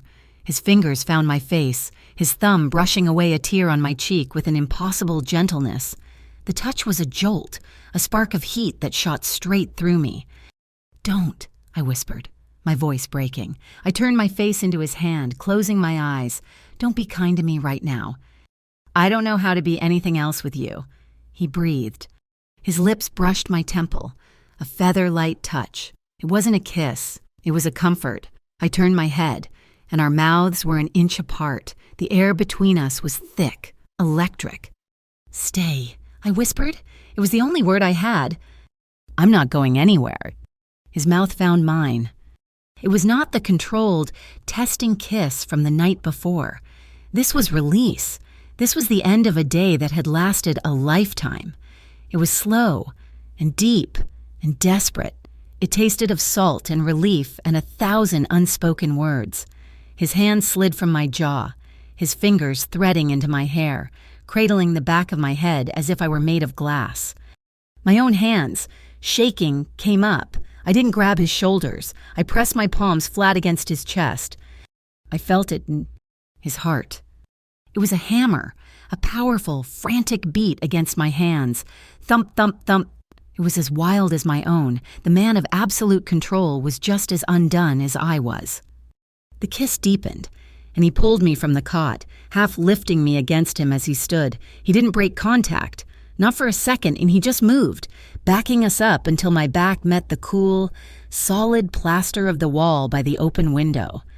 A cold breeze, smelling of the harbor and the coming rain, swirled into the room. It hit my heated skin, a shock to the senses. He broke the kiss, but only to move his lips to my jaw, tracing a line down my throat to the hollow of my collarbone. My head fell back against the wall, my breath coming in short, sharp gasps. My fingers, still on his chest, curled, clutching the thin fabric of his shirt. My entire body arched against his. It wasn't a thought, it was a reflex, a desperate physical need to be closer, to feel his solidity, to be held. He made a sound, a low groan deep in his chest, and his mouth captured mine again, harder this time. It was a give and take that stole the air from my lungs. There was no thought, no fear. There was only the solid wall at my back, the unyielding strength of his body in front of me, the salty air on my skin, and the overwhelming, grounding rightness of his mouth on mine. It was a fierce, desperate gentleness, a promise of shelter, not destruction. We stayed like that, lost until the world slowly filtered back in, the rain, the distant sound of a siren. When we finally broke apart, we were both shaking. He didn't let me go. He just rested his forehead against mine, his chest heaving, his arms locked around me. I was held. I was safe. After this, he said, his voice a raw whisper against my hair, after the oceanarium, I am going to change how I exist. I pulled back, just enough to see his eyes. They were dark, vulnerable, and absolutely clear. He was making a vow. I stand with you, Dante, I said, my voice steady for the first time in my life. Not behind you, with you. A small, slow smile touched his mouth. It was the first real smile I had ever seen. The warmth of the moment lingered, but it didn't soften us. It sharpened us. The clock was ticking. The intensity didn't fade. It solidified into focus. Tomorrow, he said, moving to the desk, at the Oceanarium, Corday, the Neros, the bank, they'll all be there. They won't trust each other. We use that. How do we know who is who? I asked, pulling my hair back up. They'll be lying. They'll be trying to trick each other.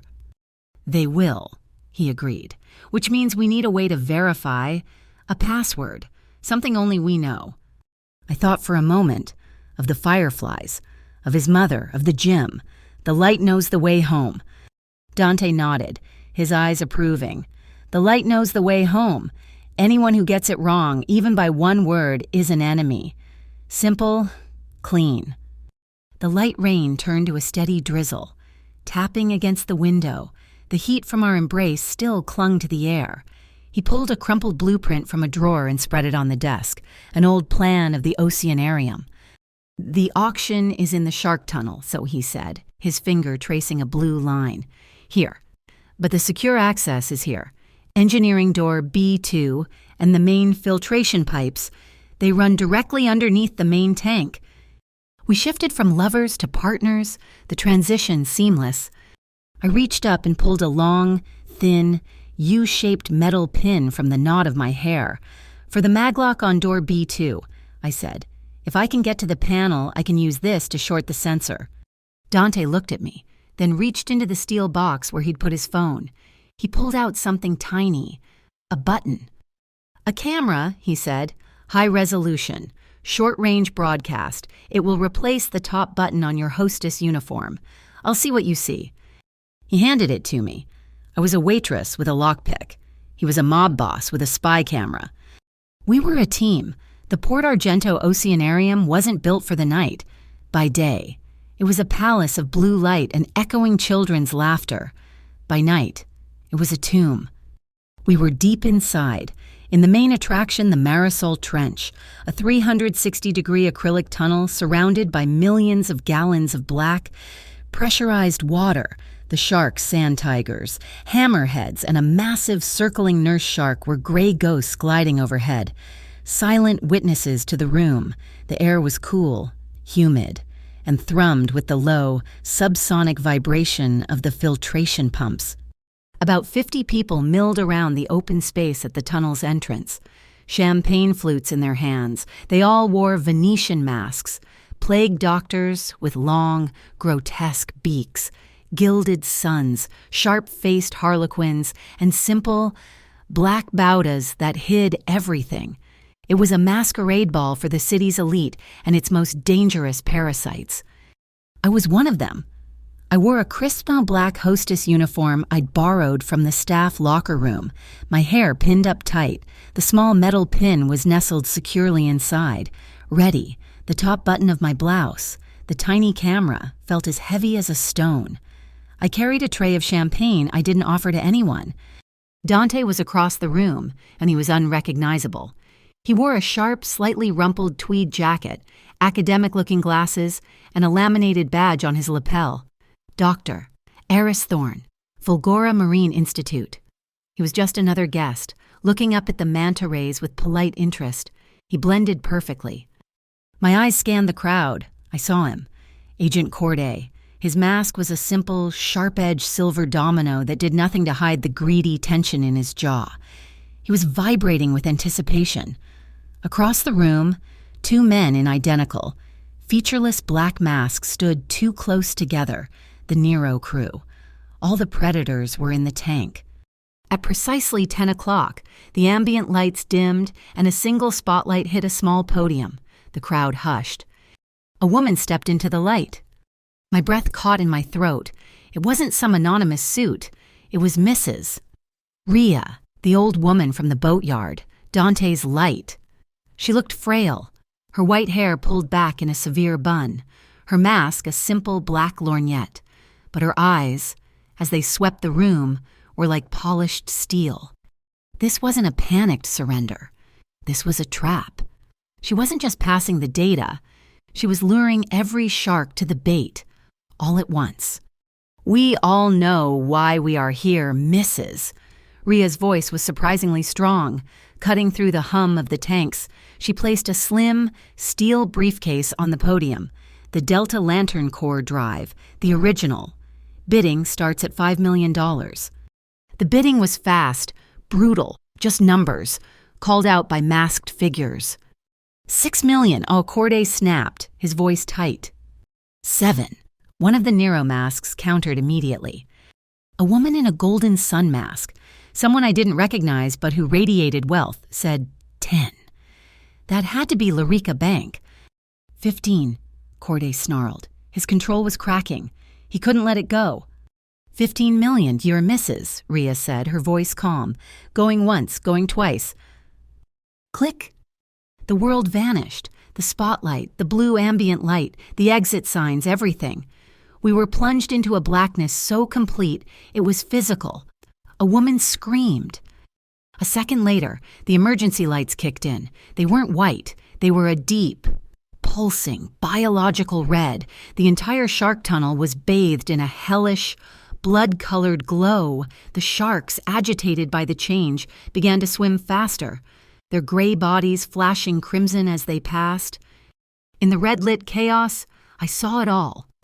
Corday lunged for the podium. He shoved Mrs. Rhea, sending the old woman stumbling. He grabbed the steel briefcase. The Nero crew moved to intercept him. Not the case. A gun appeared. A shot went off. The sound a dull pop, muffled by the millions of gallons of water. The guests surged, screaming, a wave of bodies rushing for the exits. I didn't wait. I was already moving. Shouldering my way through the panicking crowd, I wasn't heading for the exit. I was heading for the wall panel near the ray tank. I smashed the glass cover with the heel of my borrowed shoe. I pulled the lever, the one marked Emergency Filtration Purge. A new sound joined the alarms, a deep, deafening whoosh of water moving at impossible speed, and then the real alarm started. Not fire, flood. Warning, water pressure failure in B tunnel.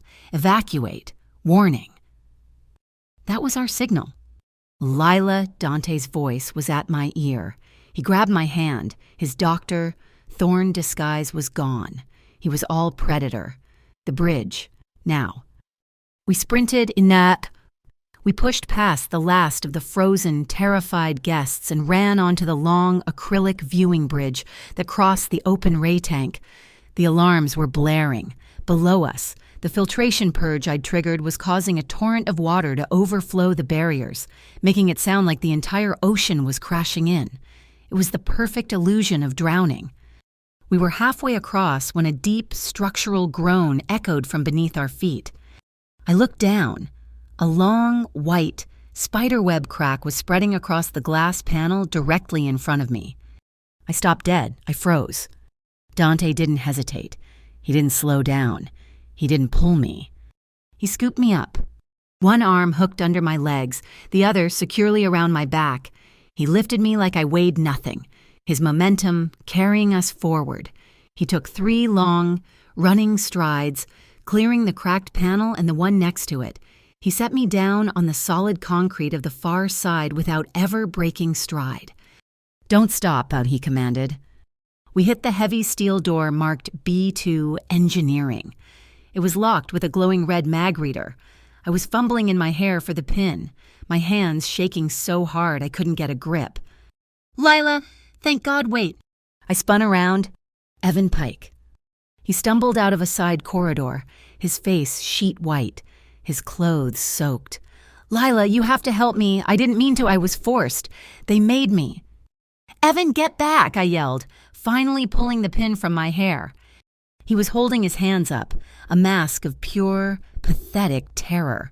When Agent Corday appeared directly behind him, Corday wasn't terrified. He was furious. He had the steel briefcase in his left hand and a pistol in his right. He raised the gun, aiming it straight at my chest. "The girl first," he hissed. It happened in a fraction of a second, a blur of motion. Dante's body slammed into mine, spinning me. He shoved me hard against the doorframe, shielding me completely with his own back. Crack! The sound of the shot was deafening in the concrete hallway. Dante grunted, a sharp, violent intake of air that was stolen from his lungs.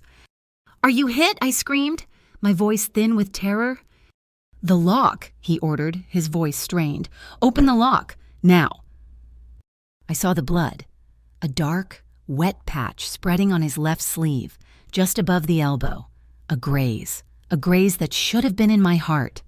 Rage, cold and pure, cut through my fear. I jammed the U-shaped hairpin into the seam of the maglock sensor. I didn't just short it, I broke it, ripping the mechanism. The lock buzzed. The light flashed green. I wrenched the heavy door open. I grabbed the front of Dante's jacket and pulled him inside, slamming the steel door shut just as another bullet sparked off the metal. We were in the pump room. It was a vast, humid cavern of vibrating machinery. The noise was a physical wall, so loud it was almost silent. "He's right behind us," I panted, leaning against the door. "Dante, you're bleeding." "It's nothing." He was already moving. He kicked a heavy rubber doorstop under the handle, then moved to a large, tarp-covered pallet. He pulled a duplicate briefcase from underneath it. One Scraps must have stashed here earlier. It was identical to the one Corday was holding.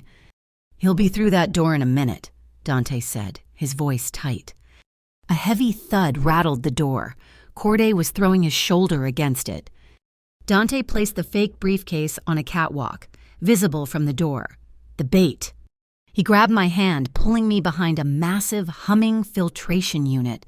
Corday burst in, his gun up, scanning the room. He saw the briefcase. He didn't hesitate, and he moved toward the fake. "Now," Dante whispered. He was holding the real briefcase. He must have swapped it with Corday in the red light chaos. He pulled me toward the far exit. We moved silently, using the noise of the pumps as cover. We were almost there. "Going so soon, Mr. Rinaldi." The voice was calm, amplified by a small bullhorn. It cut right through the machinery's roar. We stopped. Standing on the upper gantry, blocking the exit, was not a Nero. It was not Corday. It was the director of PAMA, the same man who had ordered the raid on the gym. He was flanked by 2 of his officers, and they weren't holding pistols. They were holding tactical shotguns. "It seems you have something that belongs to my employer," the director said, his voice laced with smug superiority. The final twist, the real twist. Corday was just a dirty cop. The Neros were just muscle. PAMA was the true enemy, the private army for the bank. "Lorica Bank sends its regards," the director said, leveling his shotgun directly at Dante. "And they'd like their property back." We burst through the stairwell door and onto the roof. The transition was a physical assault. We left the vibrating, humid hell of the pump room for the open, screaming chaos of the sky. The rain wasn't falling, it was a horizontal, wind-driven sheet of ice. It plastered my thin uniform to my skin in an instant, stealing my breath. Above us, the whump, whump, whump of a helicopter beat the air, a predatory heartbeat. A PAMA searchlight cut through the deluge, washing the black, tarred roof in a frantic, sterile white, making the shadows shift and dance. We were not alone. The PAMA director and his 2 officers, shotguns leveled, were already there, having come from a different stairwell. Across the roof, Agent Corday, his face a mask of primal fury, clutched the fake briefcase, and emerging from a 3rd access hatch, the 2 remaining Nero masks, their guns out. It was a triangle of betrayal, a perfect Mexican standoff. Everyone was here. Everyone had a gun, and everyone was pointing at Dante, who held the real prize. Dante stood in the center of the storm, the rain washing the blood from his wounded arm, plastering his dark shirt to his body. He looked like a cornered animal, but his eyes were calm. He held the steel briefcase loosely at his side. He didn't have a weapon drawn. "It's over! Rinaldi," the PAMA director bellowed, his voice tinny over his bullhorn. "Give me the case!" "Which one?" Dante shouted back, his voice cutting the wind. "The one Corday's holding, or this one?" He held the briefcase up. "This one, the one containing the mayor's personally signed authorization for the Lorica slush fund, the one that proves he ordered the PAMA raid on my gym." It was a bluff, a beautiful, brilliant, desperate bluff. I saw the PAMA director freeze, the hand-picked goon of the mayor. He knew the danger. Corday, who knew what was really on the drive, hesitated, confused by the new variable. "Go ahead," Dante taunted, his voice dropping, lethal. "Pull the trigger. Be the one who destroys the evidence your boss needs. Be the one who kills the only man who can link you all. The first one who shoots," he promised, his gaze sweeping the triangle, "commits political suicide." The standoff held, stretched taut. This was my moment, while every gun and every eye was locked on Dante. I slid my burner phone from my apron pocket. My fingers were numb, slippery with rain. I shielded the screen with my body. I opened the simple app Cypher had built. It was a dead man's switch. A private stream aimed at 3 recipients, Rhea, Ari, and Wit. My thumb hovered over the single transmit button. If I pressed it, the Delta Lantern files Dante had shared with them would go public. Lila, wait. I looked up. Evan. He stumbled onto the roof from the stairwell we had used, clutching his side. "Lila, you have to—" "They said they'd let me go. I didn't—" "Evan, get down!" I screamed. A flash of red, not from the helicopter, a thin, ruby beam, a laser sight. It danced across Evan's chest and then, decisively, moved, locking onto me. A sniper, on the adjacent rooftop, Nero's backup. Evan saw it. He saw the red dot leave his chest and settle directly over my heart. He didn't think. He didn't run a con. For the first time in his miserable, selfish life, he acted. "No!" he screamed. He lunged, his body colliding with mine, pushing me backward just as the shot cracked. Crack! The sound of the high-velocity rifle was sharp, distinct from the handguns. Evan grunted, his body seizing in midair. He collapsed onto me, a dead weight. I fell hard onto the wet tar, Evan on top of me. Evan, I pushed at him, frantic. He rolled onto his back. His eyes were wide, looking at me with a strange, dull surprise. A dark, spreading stain bloomed over his cheap blazer. Beta Wharf, he choked, his hand weakly grabbing the front of my shirt. Not just the drive. Lila, the mother, drive. Evan, stay with me. Hold on. His hand went limp, sliding from my shirt. His eyes lost their focus. He was still breathing, shallow, ragged gasps, but he was gone. He had bought me 3 seconds. The sniper shot shattered the standoff. Corday reacted first. He surged forward, abandoning his position. He grabbed me by the hair, yanking me up from under Evan's body. My burner phone clattered to the roof, its screen still glowing. Corday shoved the cold, wet muzzle of his pistol against my temple. "Drop it, Rinaldi," he shrieked, his voice cracking with pure, manic panic. "Drop the case, or I swear to God, I'll paint the roof with her." The Palma director smiled. This solved his problem neatly. The Nero sniper was already finding a new angle. Dante looked at me. His eyes were black holes, a galaxy of rage and fear. The arm that had been shot was hanging limp, but his gaze was a physical thing, locked on mine. He saw the gun at my head. He saw me. He let the steel briefcase fall from his hand. It clattered to the rooftop. He unholstered his own pistol from his waistband and dropped that, too. He held his hands up, open and empty, the rain streaming down his face. "She's not part of this, Corday," Dante said. He took a single, slow step forward. "Stay back, I'll do it, I swear," Corday screamed, dragging me backward, and Dante kept walking, his hands still raised. "You want the case. You want me. Let her go." Our eyes were locked. This was it, the absolute terrifying moment of trust. He was unarmed. I was the weapon. "Dante," I cried out, my voice breaking. "Tell me what to do." Corday jabbed the gun harder into my scalp. "Shut up!" "Just say the words." "Lila," Dante said, his voice a strained command. His eyes never left mine. "Say it, and I'll end this." It was the signal. I took a shaking, rain-drenched breath. "The light!" I shouted, my voice clear and loud over the wind. "The light knows the way home." Corday flinched, confused. What did you say?" "It's the code. You idiot," I yelled at him. "Say it. Tell him you're the one to tell him to send the files." Corday, desperate, tried to play the hand he'd been dealt. "That's right, Rinaldi," he shouted, trying to grab the leverage. "Listen to her, send the files the way home. The way home to the light, send them now." Wrong. He got it wrong. Dante's expression didn't change, but I saw the message land. He'd heard it. He knew. My hand, dangling near my feet, was inches from my phone. My fingers splayed, then clawed, grabbing the slick plastic case. "He's a fake!" I screamed. My thumb slammed down on the transmit button. Corday looked down, saw the phone, and realized his mistake. "You bitch." He was too late. Across the harbor, the size of a building, the massive digital billboard at the train depot, Mr. Witt's billboard flickered. It wasn't showing ads for Larica Bank anymore. It lit up with the BCOC logo. Then, spreadsheets, the black fund ledgers, the transfer logs, Corday's name, the mayor's name, the Nero Commonwealth logo, side by side with Larica's. On the street below, the crowds that had gathered for the Oceanarium's evacuation, the fire trucks, the news vans, they all stopped.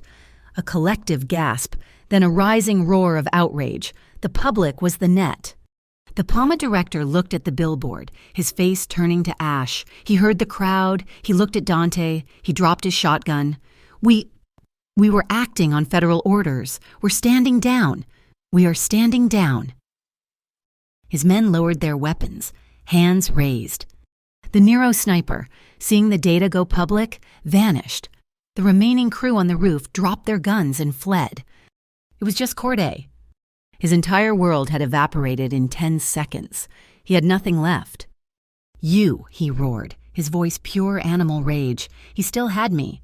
He still had his gun. "If I go down, you go with me." He didn't run. He lunged, dragging me with him. straight toward the edge of the roof, toward the 20-story drop to the concrete plaza below. Dante moved. He was not a man, he was a projectile. He covered the distance in 3 bounds, a low, guttural roar ripping from his chest. He didn't try to grab me, and he didn't try to shoot. He launched himself, airborne, and tackled both of us. His arms wrapped around me, pulling me against his chest, making my body a shield for his. He twisted in midair, putting himself between me and the impact. I screamed. We flew off the edge of the building. The world spun, rain, lights, concrete rushing up. Then we hit, not concrete. We hit a wall of taut, heavy canvas, a massive, bright orange rescue airbag. The civilian fire department, responding to the flood alarms, had set it up just in case. The impact was bone-jarring, stealing all my air. We bounced, a tangled mass of 3 bodies, me, Dante, and Corday. We landed in the center. I was pinned beneath Dante, his arms still locked around me in a crushing embrace. He had shielded me completely. Corday was beside us, groaning, his leg bent at an angle it shouldn't be. Dante rolled off me, his gun, the one he must have had in an ankle holster suddenly in his hand, pointed not at Corday, but at the PAMA officers looking down from the roof. I lay on the tarp, gasping for air, the cold rain hitting my face, alive. Men were swarming the airbag, not cops, firefighters. Dante looked at me, his face inches from mine, his eyes wild with the last of the adrenaline. "Are you hurt?" I couldn't speak. I just shook my head. He put his head down on the tarp. Just for a second, a man completely spent. Then he stood, just as the firefighters grabbed Corday, their hands rough and efficient. We were on the ground. We were safe. The morning after the Oceanarium was like the entire city had been holding its breath and finally, violently, exhaled. The news didn't just break. It detonated. The digital billboard mister. WIT had activated, had done its job. The BCOC was in flames, facing a full-scale internal investigation that went all the way to DIC. The mayor of Port Argento, his signature splashed across the incriminating documents, didn't even wait for the federal charges. He resigned by 8 in the morning, citing personal health reasons. By 9. Larica Bank's assets were frozen, its stock was in freefall, and the gray alliance that had been choking the lifeblood of the docks was severed. The city, stunned, was waking up. I saw Evan 2 days later. The hospital was cold, smelling of bleach and fear. He was alive, which was more than he deserved, and less than I didn't know what I felt. He was pale, a network of tubes running into his arm, a PAMA guard, one of the clean ones, posted outside his door. The sniper's bullet had shattered his collarbone and torn through his lung, but it had missed his heart. He looked at me as I stood in the doorway. All the charm, all the greasy charisma was gone. He just looked small. "Lila," he whispered, his voice a dry rasp. I stepped inside, stopping at the foot of his bed. The anger I thought I'd feel just wasn't there. It had burned out, leaving only a cold, quiet ash. "You saved my life." "I owed you," he choked out, a tear tracing a path through the grime on his temple. I saw the red dot. I couldn't. You did the one decent thing in your entire life, Evan," I said, my voice flat. "Not cruel, just true. The mother drive you told me about, at Beta Wharf. They found it, hidden in the wall. The real one. Your final insurance policy." He nodded, a jerky, pathetic movement. "I'm so sorry, Lila, for all of it." "I know." I took a deep breath, the antiseptic burning my nose, and in my heart, I forgive you for the cons, for the money, for the fear. I leaned in, just a fraction. But the law doesn't, you have to face them. You have to pay for what you did. I watched the last bit of fight go out of him. He didn't bargain. He didn't try to make a deal. He just closed his eyes and nodded. He was starting his life's debt.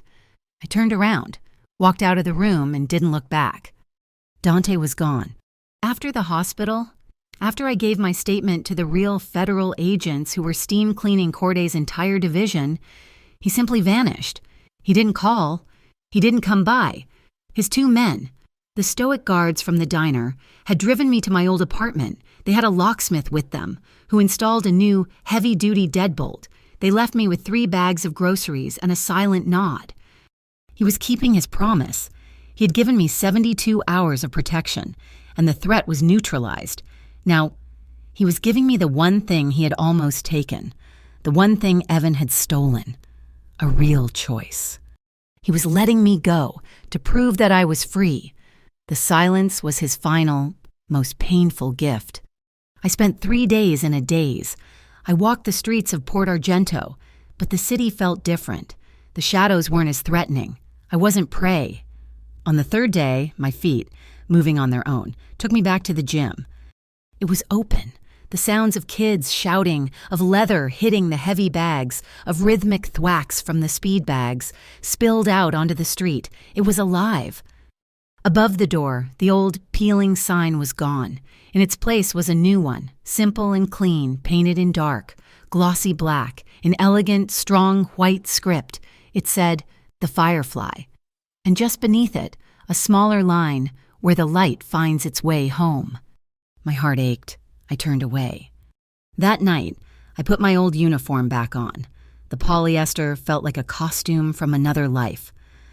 I walked into Harbor and Eggs at 9 p.m., right at the start of my old shift.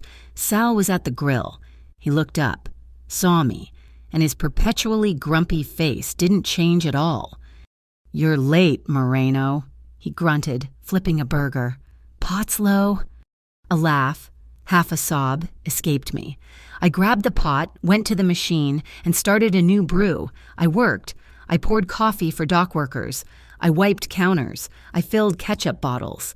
And with every familiar, mundane action, I felt a piece of myself click back into place. At 2:17 in the morning, the dead hour, I untied my apron. I walked to the darkest corner of the diner, to the booth that had started it all. And I sat down at table 9. I wasn't hiding. I wasn't running. I was claiming it. I sat there, breathing in the smell of old coffee and vinyl. And I remembered on the table, gleaming faintly in the neon glow, was the black card, the embossed firefly. I picked it up, tracing the symbol. The bell on the door jangled, a sharp, clean sound. Dante walked in. No trench coat, no guards. He just wore a pair of dark jeans and a gray Henley that fit his shoulders perfectly. He looked tired. He looked real. He walked across the diner, his footsteps the only sound. He stopped at my table. He didn't ask to sit. He didn't smile. He just looked at me. His eyes filled with 1,000 questions, but he only asked one with his gaze. "Are you sure?" I didn't answer. I just slid over on the cracked vinyl, making room. He sat down across from me. The air was thick. He placed a small, thin, velvet-covered box on the table. It was black. It was long. My heart, which had been so steady, gave a painful, stupid lurch. He saw my expression. "It's not," he said, his voice a low rumble. "What you think it is." I opened it. He was right. It wasn't a ring. Inside, on a bed of black satin, lay a simple, elegant paring knife. The handle was made of a dark, polished wood, and the blade was sharp and practical. Engraved in the wood, in small, clean letters, were my initials. L.M. I looked up at him, my brow furrowed. "I made you a promise," he said, his voice quiet, "that I would get you out. A new name, a new life, a clean cut." He nodded at the knife. "That is still your choice. I will put you on a plane tonight. You can be anyone, anywhere." He leaned forward, his intensity a physical force. "But I will not be another man who binds you. Lila, I will not be another cage. Even a safe one, that," he said, his gaze fixed on the knife, "is to cut any string that ever tries to hold you, even if that string is me." He was offering me an out, the ultimate freedom, the freedom from him. I looked at the knife, at this symbol of my escape. Then I looked at him, the man who was willing to let me go, the man who had torn down his own world to give me this choice. I smiled, a real smile. I closed the box. I pushed it gently back across the table. Then I reached out, my hand steady, and placed it on top of his. I felt the sharp intake of his breath, his hand, warm and calloused, turned over, his fingers lacing with mine, his grip solid and sure. We walked out of the diner. We didn't talk. We just walked, our hands linked, through the quiet, fog-shrouded streets. We walked to the Marisol Bridge, the wind high and cold, smelling of salt and steel. We stood in the middle, the city lights a blur in the mist, the foghorn calling out from the harbor. I looked at his profile, strong and stark against the night. "I choose to walk beside you," I said, my voice strong, not carried away by the wind, not in front, not behind, beside. He turned his head, his dark eyes searching mine. He didn't say anything. He just lifted my hand, the one he was holding, and pressed his lips to my knuckles. He didn't reform his world with a whisper. He did it with a tidal wave. The next day, he called a meeting in the gym. Mrs. Rhea was there, Mr.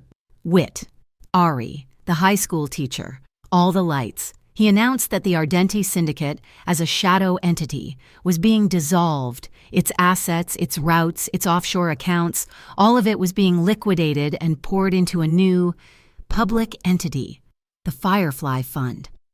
A community trust dedicated to rebuilding the docks, funding youth programs, and fighting the rot that Larica Bank had started. It wasn't a fairy tale. It would be hard. The remnants of the Neros, the old political machines, they wouldn't just roll over. But it was a start. "The fund needs oversight," Dante announced to the small, powerful group. "It needs a community supervisor, someone who will hold me accountable, someone who isn't afraid to sit at my table."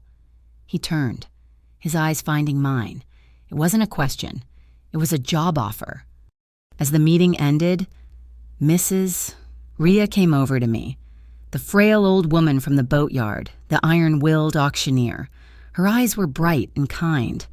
"Isabella, his mother, gave this to me years ago," she said, pressing a thick, cream-colored envelope into my hand. It was heavy, the paper old. She told me, "Hold this for Dante. He will know who it belongs to when the time is right." He never took it. I think she meant it for the woman who finally made him see. My fingers trembled as I opened the seal. The letter inside was written in a strong, elegant, feminine hand. It was addressed to my Dante. "My dearest son," it began, "you walk in the shadows because you believe you are one of them. You wear your father's world like armor. But I know your heart. You are not a shadow. You are a light. Do not let that world convince you that power is only a weapon. One day, if you are very, very lucky, you will meet someone who changes the axis of your world. If you meet a girl who dares to sit at your table, not for ambition, not for power, but for courage. If she sits there not to take from you, but simply to survive, know that you have found your light. Do not let her go." A tear splashed onto the faded ink. I looked up, my vision blurring. Dante was standing right in front of me. He had watched me read it. I didn't have to say a word. I took one step and walked straight into his arms. His embrace was crushing, fierce, burying his face in my hair as I clung to him. We stood in the center of the gym, in the house his mother had built, surrounded by the light she had protected. The foghorn wailed in the distance, but I wasn't cold. I wasn't running. I was home. It wasn't a perfect ending. It was a difficult, complicated, and true beginning. Thank you so much for listening to this story. Where are you listening from today? Let us know in the comments so we can all connect and share our thoughts. Please subscribe to the Mafia Boss Stories channel, like this video, and give us your support by hitting that hype button so this story can be heard by even more people.